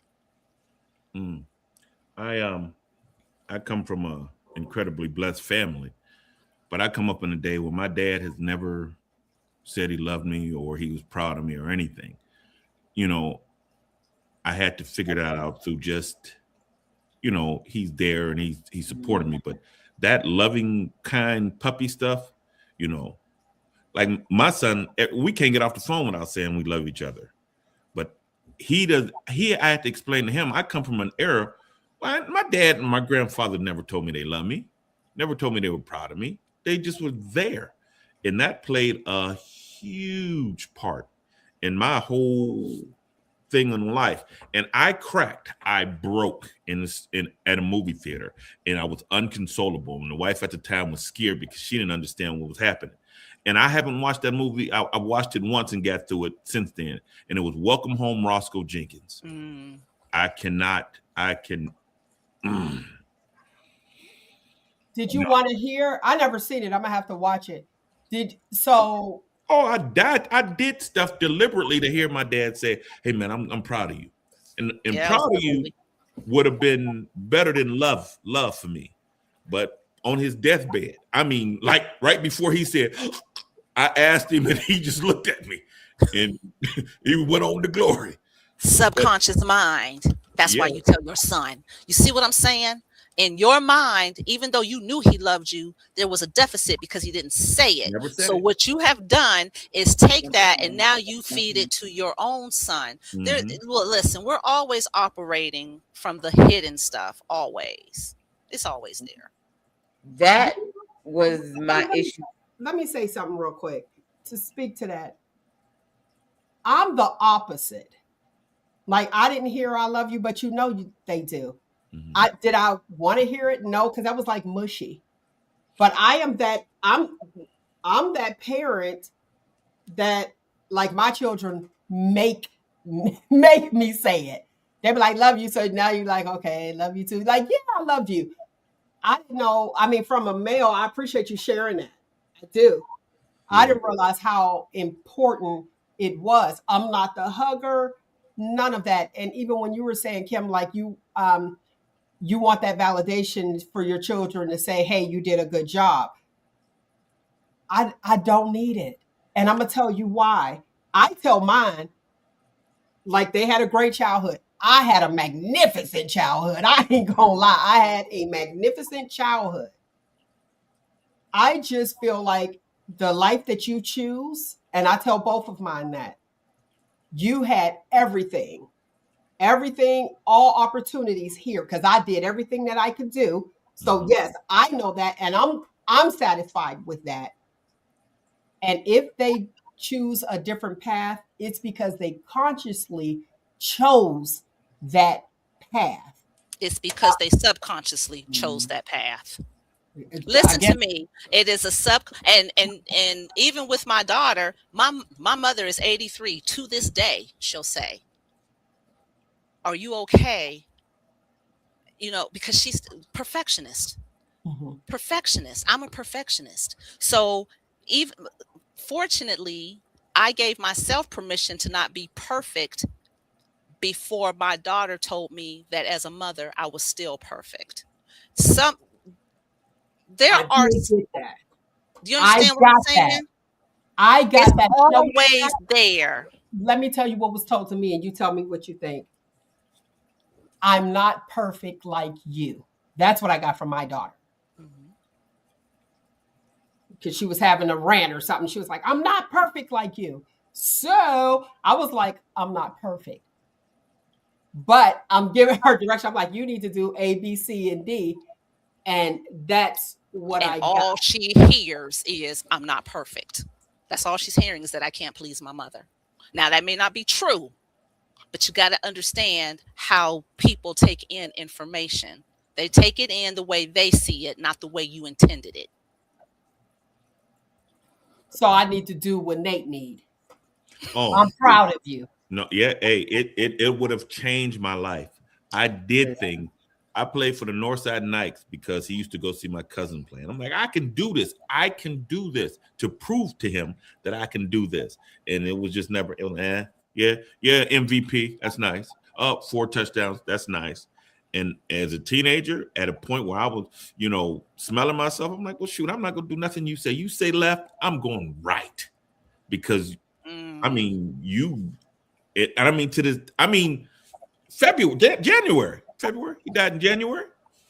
Hey, Pops, man, I love you, man. I asked him, say, "Are you proud of me?" And he just looked at me, and then he left. And he just died. That was not funny. Like, I heard "I love you" from my dad one time, and that was because I was in the hospital because I had tried to commit suicide. But so he never told me and my brother he loved us. He was proud of us or anything, but he did show, especially with me, because I grew up a spoiled little princess, even though I had siblings. But between my mom and my dad, it was just me and my brother, and I was the oldest between my mom and my dad. I was spoiled. I was daddy's little girl, always daddy's little girl. I knew I was daddy's little girl. Even though he got on my nerves, I would ask him for anything. So I knew he loved me, but it still made a difference with him telling me, I love you, I'm proud of you. Only heard it one time, and that's when he thought he was gonna lose me. And that scared him. Now, my brother still never heard that. Even though my mom, your dad is proud of you. And like he would have conversations with my mom, but it still made a difference to my brother to hear that. I love you, son. I'm proud of you. You Yeah. know, like, but my father didn't grow up like that. He never heard it. yeah, right. So it's like how you grow up, how they grow up is how they're going to sometimes. Because my brother, he grew up like, because he makes sure he tells his kids, I love you, I'm proud of you. And like, so like with the older people, with the older generation, sometimes that's that just to them Well, it's we're like not even talking about the older I, generation. of course I love you. Unless it's us. Are we the older generation now? We are I now. guess. But to them it was like they kept a roof over our head. We were not hungry. We had clothes on our back. They got us what we wanted a lot of times, and definitely what we needed. That was them showing us love. They didn't have to tell us. See, Well- that's where I was thinking like you kind of knew, but Nate shared and you just shared Well- that you needed to hear that. Well, here's the thing. I always heard it. It was always there. But Okay. when you living with somebody with alcohol use disorder, sometimes you're like, well, do you really love me? I had to become an adult to separate the alcoholic from the man. Well, in my case, you know, I mean, we didn't have a good relationship from like 18 or 15 to like when Roscoe Jenkins came, the movie came out, because he's a big movie buff. And I'm over his house, and they said, hey, did you go see that movie, Welcome Home, Roscoe Jenkins? And I just got mad. No, I hate that movie. And I started crying and everything. And my wife was like, he was like that in his he ruined the movie for everybody because he couldn't stop crying. And I mean, boo, I went shoulders on the shit. You know, I was, you know, and my mom and dad went to see it. And my mom told me when he came out of that movie, he started trying to explain it to my mom. So now I knew he knew what I was seeing. And from that point on, we turned a little curve. You know, we was cool, but it was, he still never said he was proud of me. And I took that over love any day. But yeah, that everybody watch it. I was Martin in that movie. Mhm. Welcome Home, Roscoe Jenkins. Mm-hmm. So are you the people pleaser or the perfectionist? Me? Yeah. Neither, I don't think. I just like you one having a of good them. time. Am I? So, but you have to think about it. I can't answer it for you because there is something inside of you unsettled because of that. That's why a lot of what I am saying to you is People resonating pleaser. with you. Yep. People There you pleaser, go. people pleaser. That's how I'm People pleaser. because of all of that. And Yep. because, you know, me wanting validation from friends and trying to be liked and popular and all that. So I'm the people pleaser, and I have to step back, especially at this age now, and just like whatever, because I see what people pleasing has done over the years. Like, because everybody's like, I'm a nurturer, which to me that's people pleasing. You're naturally a nurturer, and I have to get away from that because a lot of people will see that and they will use that to their advantage and have used it to their advantage. Mel, this show's for the people. We all here. It did, Kim. I didn't get my night. People sitting here like, when y'all gonna whoa. Let me say this. This is for us because honestly, in life, like whatever phase you're in, you'll end up being one of the three. Yeah. Mm-hmm. You know, from my eyes, if I had to judge, air quotes for the listening audience, judge you too, as far as to determine what's what. Nate, I will give you a perfectionist. I don't Uh, care. Oh, okay. I'm from my view, Right. because I know your work ethic. Oh, well, yeah. Where and that's different. And then now on Nick's side, I see the people pleaser because I know her personal. Mm-hmm. So it's like I could see it. I could see it. With me, like I said, I'm all three at this moment. Where it's like, oh, okay. When it comes to, it depends on what situation that I'm actually in. And I'm sure most of the people can see too, because I'd be like, don't interrupt, stop. Don't like why? Because I gotta produce this show after and you're gonna make it harder for me. And with Mel, it's definitely, you can see the perfectionist in her when it comes to her brand. She does not, she's not gonna procrastinate about that. It has to be just on point. So in that perspective, when it comes to the Shop Talk with Mel brand, she is definitely a perfectionist. No, that's always. I saw that when I first met her and was in that play. Everything, even the day of the play, she was frustrated. Everybody was on stage having a little bit of fun before, and she was like, she kind of snapped. Yeah, I'm trying to concentrate. Y'all do. So we were all like, okay, it's time to go to the dressing rooms now, because it was like she had tunnel vision. So Perfectionism. yeah, when it comes to her brand, 24/7. That's what you think, Nate? Yeah, 24/7 perfectionist. What you got, Kim? I am the perfectionist driven by the people pleaser. The people pleaser in me wants everything to be perfect. Mm. They piggyback off of each other. I think my people pleaser just want everybody to have a good time. Yeah. I can definitely see Nate as the perfectionist, because in his mind, subconsciously, if I did it perfect, my dad would tell me he was proud of me. I gave up on that a long time ago, but it would have still, I think it would have been nice to hear. I know it would have been nice to hear, but I mean, there's certain things that I just be like, yeah. And that's one of his words. Yeah. Okay, let me ask you this with that situation. And you said till he took his last breath. He didn't turn away from you when you asked him, right? No.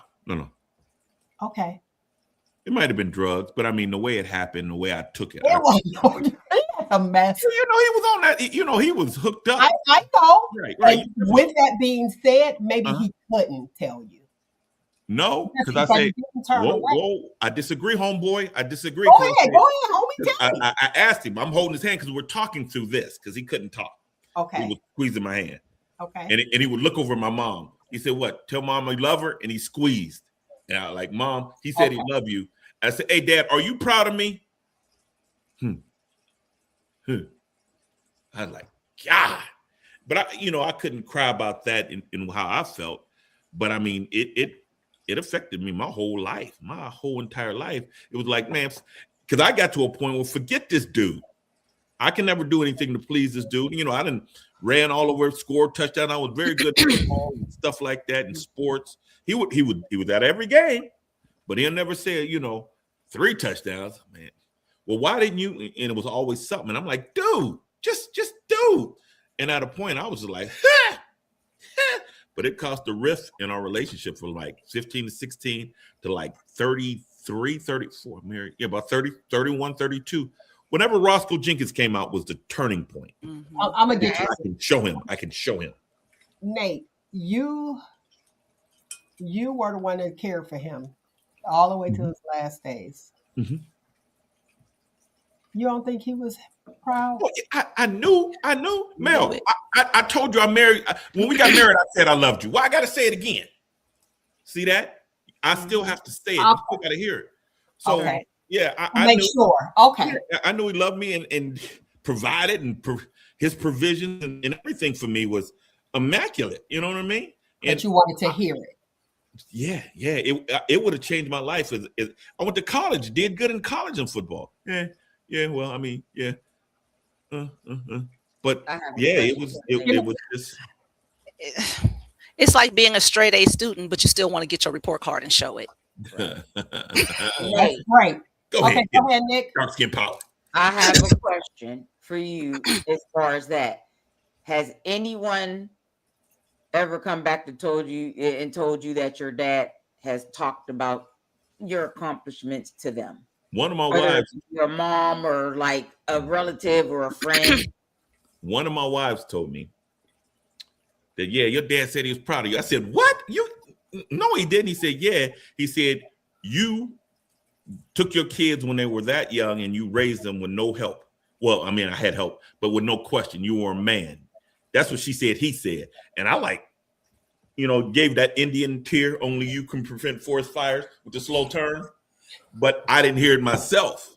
But I mean, I can hear him. I can see that that's something he said. He was proud of me because I was a father. So, but Yeah, that's the only that's the but only. you still want to hear it. But Just yeah, like with my brother, my dad, I was saying my dad never told my brother I love you, I'm proud of you, but he bragged about his children to mhm. everybody, friends, relatives, or whatever, about what they did. So my brother, even though he wanted to hear it, he has to take that as, my dad love for him and being proud of him because he bragged. Yeah. Okay, so now we got, because we're winding down of time. We're running out of time here, winding down. So now we got, that's an issue. Can we agree on that being an issue, not hearing I love you? Oh yeah. Mhm. So what's the resolution? No one knows. You do know, because now your son and you guys are saying I love you. You're Right. saying I love you. Like we have to give a solution. Can't give them the problem without the solution. So for the people that are listening out there, please, please, please tell your children that you love them. Let them know that you're proud of them, and it's not making you soft, because that could be a thing too in the upbringing with the older Well, people. either one of our grandfathers never said it either, and they That's might all have right. a great grandfather who never said it, but I mean, they spoke into my life and they were there and stuff. But that's just the time they come from. A lot of the guys on here to listen, they probably never heard it from their fathers. That was the last generation. Is like, yeah, that was analog. Now we were analog to digital. So now we're digital. So we have to, and your feelings matter. My dad would just say, yeah. When I asked him for that hotel money, he said, so you want my money and I ain't gonna get to feel on her booty one time? They didn't care. They told you how it was. But that's the truth. Get your own. That was life lessons. Kim, It you was want to like, close out? huh? Yeah, the answer to the question is to give. Everything that's going to validate you will ultimately come from within. I'm sitting here listening to you, and even though your father never said he was proud of you, I know that you know he was. It just would have helped you to hear it.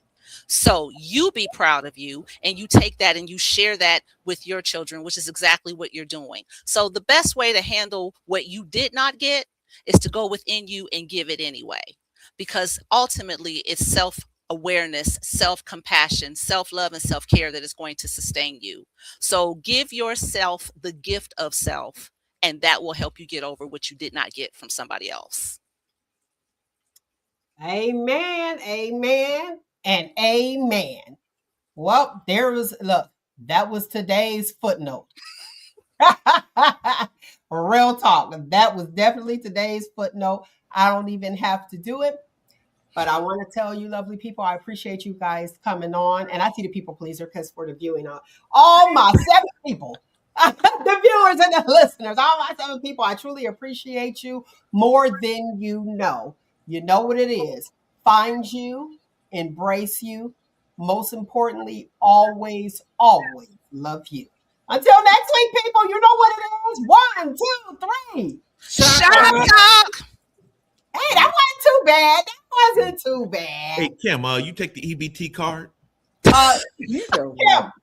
Kim, I need you to give me your information real quick before I end it. You can reach me at Kim Hamilton Mays at att.net. And my phone number is 330-720-3456. My website should be up and going again because I'm working on it by Monday evening.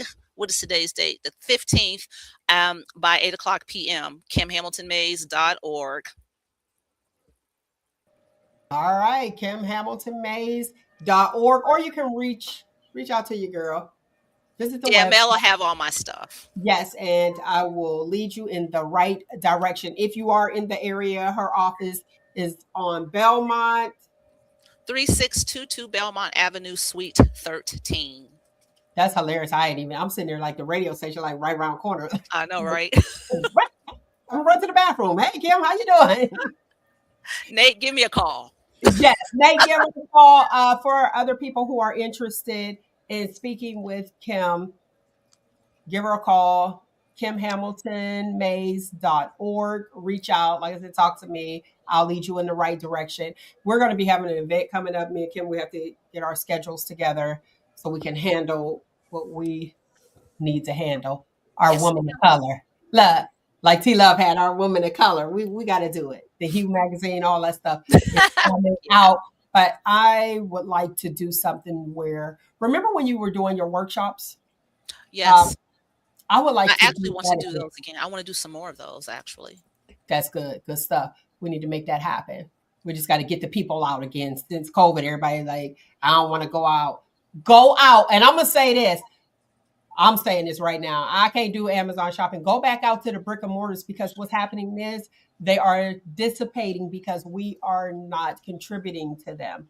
And if you are like me, tall and tired of wearing gauchos, my pants looking like gauchos when I get my size because I'm tall, you have to help support the brick and mortars and keep them going. And let's get outside and get some exercise, because whether you know it or not, walking to your car is exercise. All right, my lovely people, that's it for real. Click that like, subscribe, go to YouTube, get those numbers up. I truly appreciate it, because y'all know how things are going over in Australia, where they're getting rid of the social media. Let's keep it going here. And y'all know what's happening on this here platform. I'm on all of them, on Facebook platforms. So YouTube, Instagram, all those, TikTok. Keep it going. And if you are not on social media, you can always listen wherever you are, wherever you get your podcast, Shop Talk with Mel, or Google Shop Talk with Mel, and then you can find us, or go to the website, shoptalkwithmel.com, and you can listen to the show as well. And you can see the people if you can't see us and want to know what we out here look like. Not today. I'm rough, but I'm getting my Insta tweet face together too. So you know. His Insta tweet face. Oh, you guys got to listen out. Nyk the Agitator will be starting his own podcast. I love it. There's the studio over there right now, and it is the Man Cave. You know your girl coming in. Yeah, you can come in. I want to I'm hear going to say I'm coming. Hey, it's gonna be just like a right, barbershop. Just like a barbershop. As soon as y'all walk in, everybody get quiet. Like a barbershop, that's what y'all do. As soon as the woman walks in, the whole barbershop